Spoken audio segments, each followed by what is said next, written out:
11 games into the season, and with the third international break underway, the time has come to look at some salary figures in Serie A. Which team has the heftiest wage bill? Which players earn the most in each of the top clubs? As you may have figured out already, AC Milan don't exactly come out on top here, though you could argue there is a semi-reasonable explanation for it. I mentioned a few weeks back that I would take a closer look at the player costs once the financial statements for 2024-25 had been confirmed. The truth is that I could have done an article even without those statements, as the wage bills for all Serie A clubs were more or less confirmed at the start of September. It's not as fun to do this article at the start of the season, though, as you don't have a proper league table to look at simultaneously.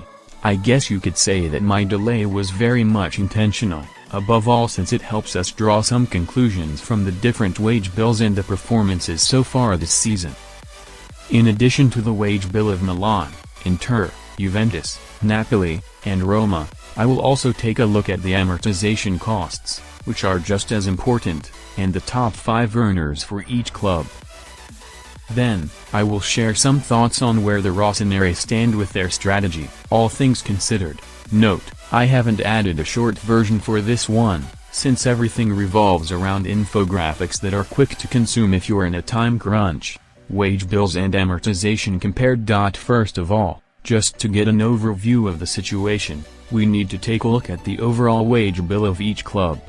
While there are some caveats to note, which I will get to with the amortization costs, comparing the wage bills is a good way to see which clubs invest a lot in their players. Or at the very least, it tells of whether the club is willing to spend a pretty penny to retain/entice stars. As you can see in the image below, Milan are pretty far behind their rivals with €99 million in annual player wages, which is €42 million less than Inter.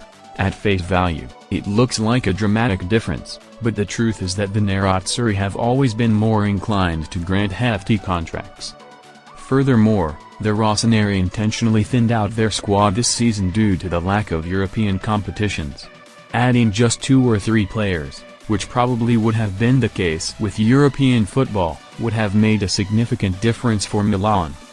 It definitely would have brought them up to Roma and Napoli levels, but whether you agree with the squad thinning strategy or not is a different question.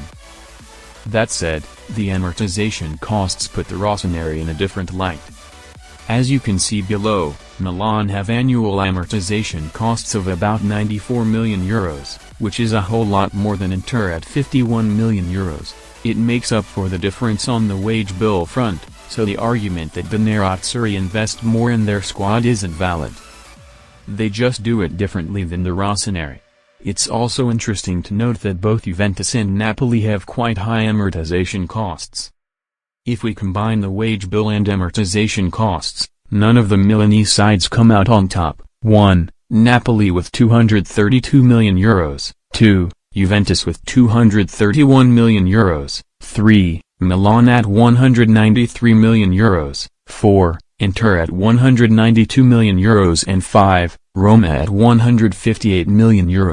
The key takeaway here is that the Partenope and the Bianconeri are under pressure to perform, while the Rossoneri have remained at a pretty high level despite having no European commitments. That could also be rephrased as the following: securing the top 4 spot is crucial. To read the rest of the article, which includes infographics on the top 5 earners of each club, head over to our Substack. You will also find the main takeaways of the squad costs there.